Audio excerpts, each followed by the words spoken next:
Halo teman-teman, aku dapat kembali di Q&A perdana Eko Saputra Poceratu. Terima kasih untuk banyak sekali teman-teman yang telah memberikan komentar dan pertanyaan di beta punya Instagram dan juga YouTube.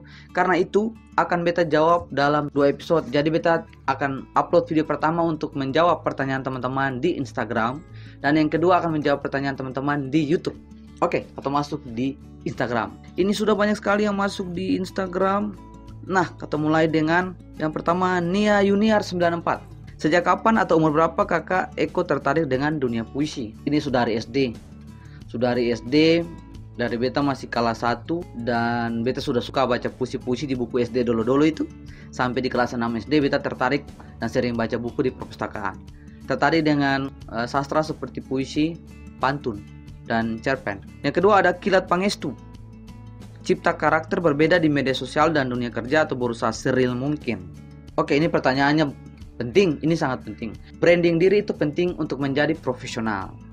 Bukan berarti ketemu pencitraan yang berlebihan ya, tapi ketemu betul-betul membranding diri. Membranding diri berbeda dengan pencitraan diri.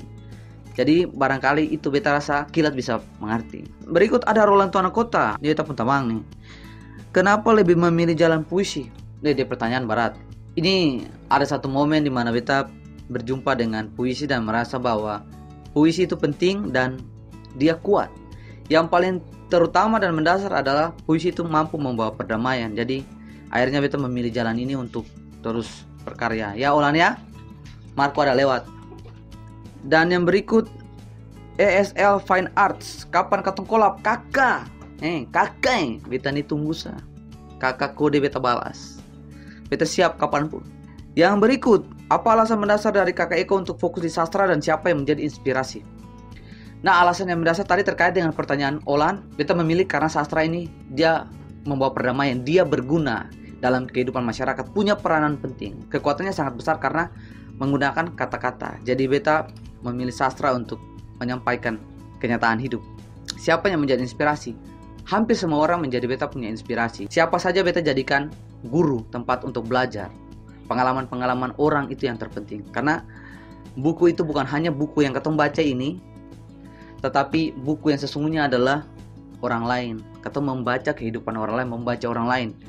Dan itulah inspirasi yang beta coba tuangkan setiap hari dalam beta punya karya-karya. Dan berikut Alfredo, kakak beta mau tanya. Mau tanya apa Edo? Tanya sudah. Beta suka kasih ruang pertanyaan nih. Edo paling hancur. Yang berikut ada Elri Musila. Kakak Eko coba cerita sedikit suka duka dalam menulis dan membukukan puisi, bahkan novel. Oh, memang banyak sekali suka dukanya. Beta boleh bagi misalnya secara singkat beta punya proses menulis buku pertama. Dulu beta buku pertama itu tidak ber-ISBN, tidak punya penerbit. Karena beta percaya beta bisa menerbitkan sendiri Kak. Waktu itu belum punya link, belum punya apa-apa, dan akhirnya beta cetak dalam bentuk fotokopi dengan kertas jilid. Itu beta langsung launching di workshop cafe di Waringin. Modal apa? Modal niat dan keberanian bahwa katong mampu memulai sesuatu. Jangan tunggu nanti ini nanti itu. Mulai saja. Mulai, mau hasilnya apapun mulai. Dan pada tahun 2018 baru buku itu akhirnya bisa diterbitkan dan ber-ISBN.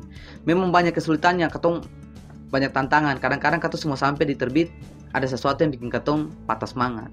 Jadi beta mau bilang harus tetap maju dengan apa yang dong mau. Dan Baronda ID, tips dan trik sukses memilih jalan sebagai anak muda yang memilih puisi sebagai konten utama untuk berkarya. Nah Kaks, ini yang paling penting adalah harus konsisten. Kalau mau tips pertama, kalau sudah memilih jalan untuk musik, ya harus konsisten di musik. Kalau memilih jalan di puisi, sastra, harus konsisten di sastra. Itu adalah triknya menurut beta, karena selama ini orang menganggap bahwa mau berkembang itu sulit. Kata sudah usaha tapi saya maju-maju, padahal kuncinya cuma satu, konsisten. Selama ini orang merasa bahwa konsisten itu sangat mudah, tapi saat dilakukan itu sangat sulit karena akan ada banyak cobaan yang datang saat kata mencoba untuk menjadi lebih konsisten. Dan beta perlahan-lahan, beta banyak bolong juga, tapi beta berusaha untuk konsisten dan hasilnya sangat baik. Beta bisa melahirkan karya, beta bisa menemukan beta punya kreativitas, dan tentu saja ini menjadi beta punya jalan untuk terus ke depan. Yang berikut ada dari Amel. Apa suka duka kakak dalam berkarya menjadi seorang nulis? Banyak suka dukanya. Akan punya rasa seenak tuh saat katong membuat karya dan katong merasa bahwa katong punya karya itu kurang bagus begitu. Katong merasa katong punya karya itu kurang berguna. Saat orang lain sudah baca, orang lain sudah menikmati, dong bilang katong punya karya itu jelek. Katong sudah menulis dan katong kesusahan misalnya untuk menerbitkan. Katong susah karena katong sudah punya uang untuk mau cetak buku. Itu dia punya duka. Ada orang yang menghina katong pekerjaan, merasa bahwa menulis itu cuma hobi, itu bukan menjadi pekerjaan penting. Nah, itu beta punya duka. Kesuksesan seorang penulis itu bukan ketika katong sebenarnya mencetak buku atau menjadi terkenal, itu tidak. Tapi ketika katong pun karya bisa membuat satu atau dua orang saja tergerak untuk berubah, tergerak untuk bergerak untuk melakukan sesuatu, tergerak dari yang mati menjadi hidup, gitu. Dari yang patah semangat menjadi semangat. Itu kesukanya beta di situ, beta pun kepuasan di situ. Yang berikut, Rara SHK, Bu Eko, hubungan tanpa status tuh bagaimana? Jalan saja kah atau kasih akan kandas? Aduh. Hubungan tanpa status itu bahagia keseng. Hubungan tanpa status itu kasih semangat keseng. Benar-benar punya fungsi sebagai pasangan keseng dalam katong punya hidup. Kalau pacaran dan hanya cuma harapan-harapan dikasih, beta rasa adik bisa menilai lah mana yang harus dipilih gitu. Berikut Bella Dayan. Halo adik Bella, kakak dong sehat? Dia pun pertanyaan.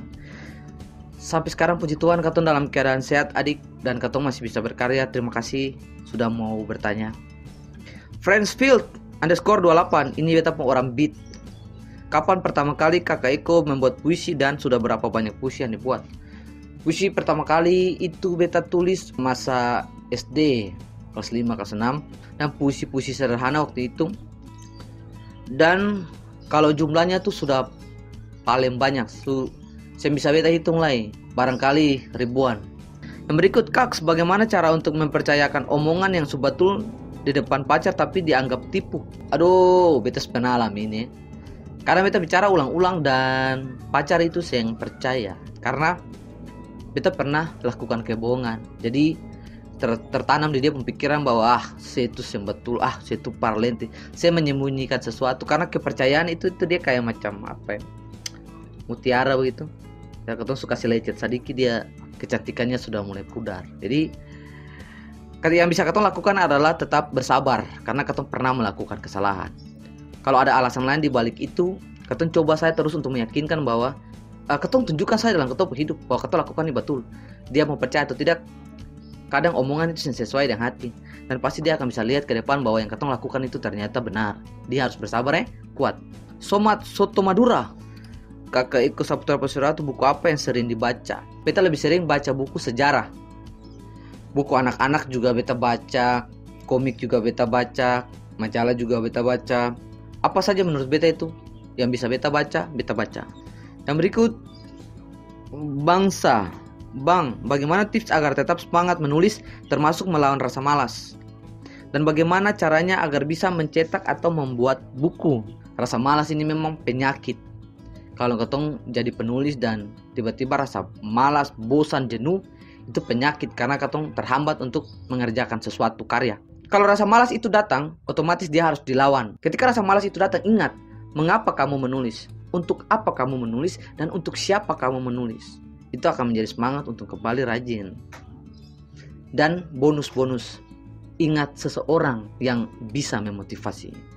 Ingat seseorang yang bisa memberikan kekuatan. Ingat kenangan-kenangan yang bisa memberikan motivasi untuk menulis.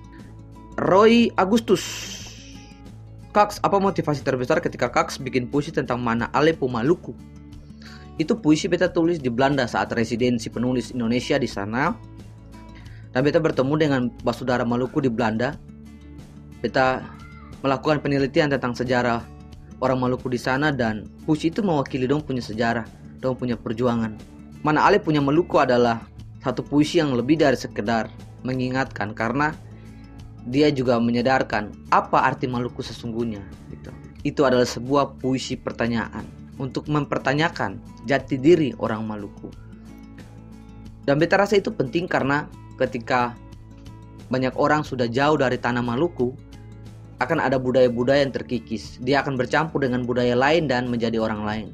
Katong harus terus mengingatkan, harus terus mengingatkan dan memberitahu bahwa katong harus tetap jaga katong punya kebudayaan. Itu penting. Lalu bagaimana Kaks menanggapi komentar orang-orang, baik pro atau juga kontra dari warga Maluku sendiri tentang puisi itu? Pro dan kontra itu pasti ada terhadap karya, bukan hanya untuk karya Mana Ale punya Maluku. Waktu mereka memberikan banyak sekali kritikan, masukan, pendapat, semua beta terima. Dan ada yang perlu beta tanggapi. Jadi kalau dong memberikan komentar yang kata rasa itu keliru, kata juga menjelaskan gitu. Apa solusi Kaks seandainya saya bikin puisi tentang daerah saya sendiri lalu orang-orang komentari, baik itu pro maupun kontra, bagaimana tanggapan? Adik memang harus bikin gitu. Itu adalah tanggung jawab seorang penyair, itu adalah tanggung jawab seorang penulis. Bikinlah karya untuk mengingatkan orang lain, mengingatkan saudara-saudara. Kakak mau tanya, puisi yang kakak buat itu termotivasi dari pengalaman sendiri atau dari pengalaman orang lain? Ini sama, ada dari pengalaman diri sendiri dan ada dari pengalaman orang lain. Sering banyak orang yang share dong punya persoalan dan minta dijadikan puisi. Beta juga melihat banyak persoalan dan beta jadikan puisi. Tapi ada juga dari beta punya pengalaman. Dia bisa datang dari banyak hal. Ide itu sangat luas. Ini dari Dispanart _ tips biar percaya diri dengan karya sendiri. Kadang saya suka malu untuk nge-share ke teman-teman. Terima kasih, salam dari Depok. Oh Depok, ini Depok. Nah karya sendiri itu harus diberikan untuk orang biar orang baca. Kalau kata menulis untuk diri sendiri saja, berarti karya itu tidak sampai ke orang lain. Dan itu berarti gunanya tidak luas, hanya untuk katong konsumsi. Sing usah malu, karena menulis awal itu pasti semua orang sempurna. Beta juga menulis yang sempurna tuh. Tapi mencoba memberikan, karena katong karya itu akan berkembang dengan banyak masukan, dengan banyak katong punya kesalahan-kesalahan. Katong akan memperbaiki satu tahap ke tahap yang lain untuk lebih baik. Dan untuk mencapai hal itu katong harus bisa menghadapi rasa malu. Berikut dari Kim_Jen. Kakak ini termotivasi dari apa sampai bisa bikin puisi dengan kata-kata yang menyentuh? Termotivasi dengan banyak hal, adik, dengan banyak hal. Intinya semua datang dari realita, dari kehidupan, dari kenyataan. Apapun yang dirasa penting untuk dijadikan sebagai puisi, harus dijadikan puisi. Berikut dari Rizky Pasireron. Kakak buas dari mana? Dari Tiulale, Seram Barat. Realis Nusa, adakah kakak punya pengalaman buruk ketika berprofesi sebagai seorang penulis? Dan apakah pengalaman itu berpengaruh kepada proses kakak menulis? Ya, beta punya banyak pengalaman buruk dalam menulis. Beta tadi sudah sempat sampaikan bahwa banyak beta pun karya yang awalnya juga ditolak, tidak dinikmati, dikritik, dianggap jelek, tidak bagus, tidak berguna. Orang mau bilang jelek, sam boleh mundur, tetap maju untuk menulis dan tetap semangat, karena itu yang sangat penting. Jadi, sing ada pengaruh apa-apa.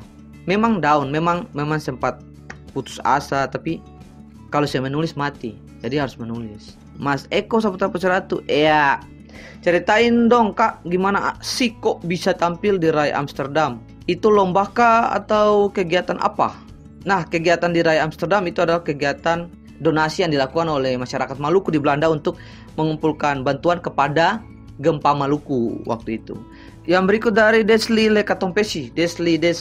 Kira-kira dalam tahun ini masih ada novel yang kakak kasih keluar keseng? Dalam tahun ini, setelah novel ini beta berencana untuk merilis karya bukan puisi. Karya itu sudah 80% rampung dan sementara proses penyelesaian. Doakan semoga dalam masa-masa corona ini karya itu bisa selesai dan tahun ini bisa dicetak. Dan beta punya novel sementara pengerjaan juga. Jadi barangkali doakan saja supaya tahun ini bisa selesai. Dan di EARL, aduh nama paling susah di Instagramnya. Dan di EARL, begitu saja. Kak Eko Saputra Pesiratu, saya sangat kesulitan untuk memilih diksi yang bisa menggambarkan suasana dan pesan puisi yang ingin saya buat. Ada tips untuk atau saran Kaks? Katong harus banyak punya kosakata supaya katong bisa untuk menulis. Katong harus banyak baca, harus banyak punya referensi dan mengumpulkan sebanyak-banyaknya diksi, kosakata agar katong bisa menuangkannya dengan kondisi yang tepat. Jadi beta rasa ini soal waktu, ini soal keadaan. Yang berikut dari Musrinal _ aku gelisah akan suasana kampusku yang menurutku banyak ketimpangan dalam aturan. Bagaimana cara mengkritik dalam bentuk tulisan atau puisi agar didengar penguasa kampus? Ya tulis, ya kritik.